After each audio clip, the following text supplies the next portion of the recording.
You're here for a reason. No event in life happens by accident. If you stop to watch this, if these words reached you, that's not coincidence. Something brought you to this exact moment, and that something matters more than you might realize.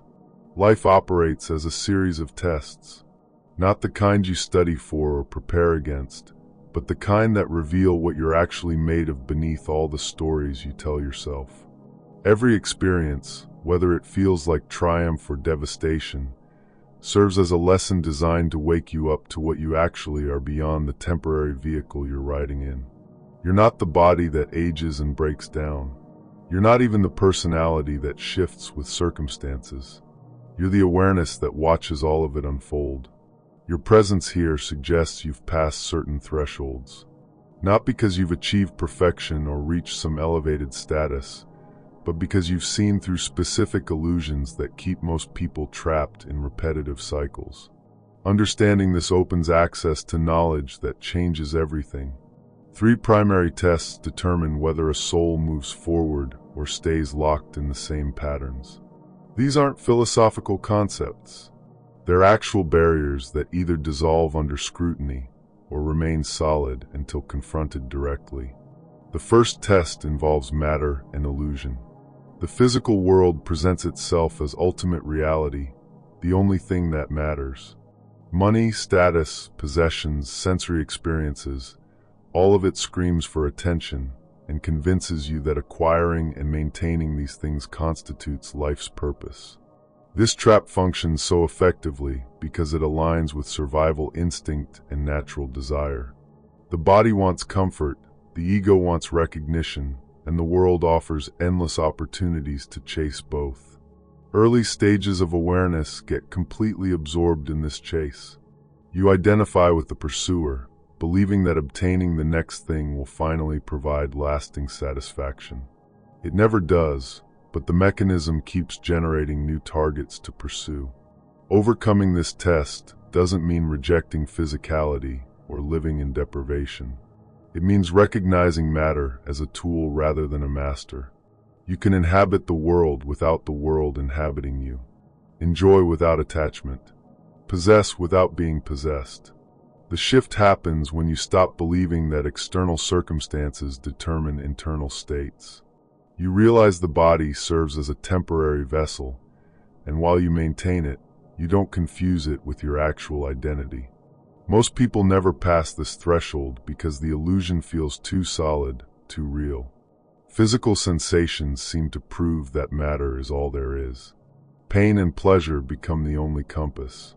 Breaking through requires recognizing that the compass itself operates within a larger system it can't detect from its own limited perspective. The second test emerges once you've seen through material illusion. This one operates more subtly because it disguises itself as spiritual progress.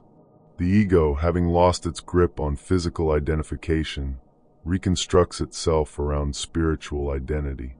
You become the person who has overcome, the one who knows, the enlightened individual separate from those still trapped in illusion. This creates a new prison even more confining than the first because it's harder to detect. Pride in spiritual advancement constitutes the most sophisticated trap. You think you've escaped when you've merely relocated to a more refined cage. This spiritual ego thinks, I understand what others don't. I've practiced and achieved. I possess knowledge and power that elevate me above ordinary people. The moment these thoughts solidify, the light you thought you'd found actually distances itself further. You can conquer desire for material things, release attachment to wealth and status, yet remain completely bound as long as ego persists. True freedom requires dissolving the sense of separate self entirely, recognizing yourself as one drop in an infinite ocean, no longer maintaining boundaries between self and other, me and them. Only when you're humble enough to see this truth does the ego's chain finally break. The most challenging aspect of this test involves how convincing spiritual ego feels. It masquerades as confidence, wisdom, authority. People around you might even reinforce it, treating you as special or elevated. The trap tightens precisely because it feels like progress. You're no longer chasing money or fame. You're chasing enlightenment, which sounds noble but functions identically to any other chase. The wanting itself remains the problem, regardless of what's being wanted. Breaking through requires recognizing that there's no one to become enlightened, no separate self to achieve anything. The entire framework of personal spiritual attainment has to collapse before actual truth becomes accessible. The third test appears once you've released both material attachment and spiritual ego. This final threshold involves confronting absolute dissolution. Everything familiar must disappear. Every identity, every belief, every sense of separate existence faces complete annihilation. The soul encounters cosmic loneliness, the terror of losing all reference points, nothing left to grasp or define yourself against. You must willingly dissolve like a drop merging into an endless ocean, and every survival instinct screams against this surrender. The fear isn't just of dying, but of ceasing to exist as a distinct entity entirely. Those brave enough to pass through this threshold discover they were never actually separate to begin with. The drop realizes it has always been the ocean, merely forgot through the process of individualization. This realization doesn't come through thinking or analyzing. It arrives as direct experience when you stop resisting the dissolution and allow yourself to merge with what you actually are. Most souls turn back at this point because the emptiness feels like death rather than liberation. They retreat to the comfort of identity, preferring the familiar prison of selfhood to the terrifying freedom of boundless being. Your presence here indicates you've passed at least portions of these challenges. That doesn't make you superior or finished. It means you've clearly seen the impermanence of material pursuits. You no longer blindly chase after desires that promise but never deliver lasting fulfillment. You've awakened to the game of ego, recognizing that knowledge, status, and even spiritual roles function as costumes rather than truth. Are you ready to face the vast emptiness beyond all identity? Not running from it, not trying to fill it, but opening completely to it as the gateway to actual freedom? Only when you've lost the fear of loss, released the desire to possess anything including enlightenment itself, do the gates fully open. Eternity isn't for those who cling. The universe tests each soul uniquely.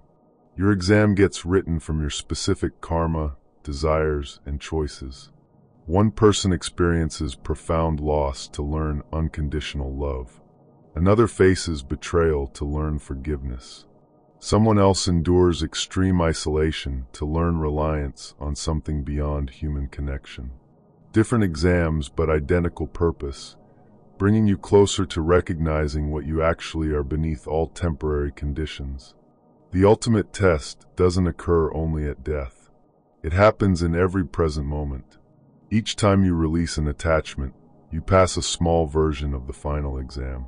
Step by step, breath by breath, you approach the greatest test of total renunciation. How can you know you've passed these rigorous examinations? The only reliable sign involves radical transformation that emerges naturally rather than through effort. First, peace becomes unshakable. External events no longer dictate internal states. People can praise or criticize, circumstances can shift dramatically, yet your core remains steady as an autumn lake. You've discovered something in yourself that no external condition can disturb because it doesn't depend on anything external for its existence. Second, death loses its terror.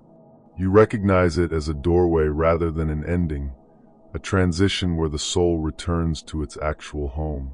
Clinging to the body dissolves because you directly know you're not this temporary form, but the eternal awareness witnessing it. What terrifies most of humanity becomes simply a natural migration, nothing more dramatic than changing clothes. Third, love becomes unconditional and boundless. You no longer love selectively, favoring only family or friends, or those who provide benefits. Your heart expands to include all beings without exception, from humans to animals to plants to even those who have caused harm. This love doesn't belong to you as a personal possession. You become a channel through which something infinite flows, touching everything without discrimination. Fourth, you live freely despite circumstances. Wealth may come and go, but you don't fear its loss. Fame may arrive and depart, but you don't let it define you. Success and failure register as passing waves on an ocean of inner stillness. No material condition can imprison you. No earthly circumstance can steal what you found, because it doesn't exist in the realm where circumstances operate. Fifth, only one desire remains: connection with the source. Everything else has fallen away, leaving a single flame burning. You might still live, work, love, engage with the world, but beneath all activity only one thing matters: union with what you actually are beyond all temporary forms. Nothing else satisfies. Nothing else comes close. Every other pursuit reveals itself as distraction or preparation for this one ultimate aim. Passing these tests isn't the end point. The real work involves maintaining that awakened state permanently, rather than experiencing it as occasional glimpses. This requires continuous awareness, observing yourself in every moment. Not just during meditation, but through all activity. When you eat, you remain aware that energy itself is gift. When you work, you maintain focus and peace, not letting the mind scatter into useless noise. When you interact, you observe your emotional responses, keeping awareness present in eyes and words. Only through this constant vigilance does the light you've discovered stay bright despite worldly turbulence. Meditation serves as the fuel maintaining the flame. Just as fire dies without fuel, awakening fades without consistent practice. The discipline isn't punishment or obligation. It's maintenance of what you've gained, like a musician continuing to practice even after mastery. Love must translate into action. Awakening can't remain trapped in ideas or concepts. It has to permeate every gesture, every word, every choice. A smile offered to someone struggling. Forgiveness extended to someone who has caused harm. Sharing whatever you have, however small. These become expressions of what you are, God moving through human form into the world. The most subtle trap involves spiritual pride once awakening begins. Some souls, having passed through higher levels, unconsciously look down on others, thinking themselves superior or more advanced. True liberation expresses through profound humility. The genuinely free person doesn't need to assert anything, but becomes simple, natural, like water or wind. Humility prevents the ego from reconstructing itself in spiritual costume. Keep your desire for truth alive. As long as your heart turns toward what's real, every challenge becomes a tool for advancing further. By placing ultimate reality at your center, you won't lose the light you've attained. One who has passed through these tests no longer lives for themselves. The light received carries sacred responsibility to illuminate those still struggling in darkness and confusion. You become an instrument through which something infinite can work. Your mission no longer comes from personal will, but from a deep urge arising from the universe itself. You might teach meditation, planting seeds of awakening. You might remain silent, radiating peaceful energy without words. You might serve in seemingly small ways, yet through you something larger touches other souls. The awakened don't need to declare their state. Their presence testifies for itself. When they sit still, others feel peace. When they speak, words carry weight that cuts through doubt and confusion. When they love, it's no longer personal but infinite love flowing through human channels. Service to humanity maintains enlightenment through a subtle paradox. The more awakened you become, the more you need connection to humanity. Not to satisfy personal desires, but to translate boundless love into concrete action. You care for those suffering because you see beyond the surface.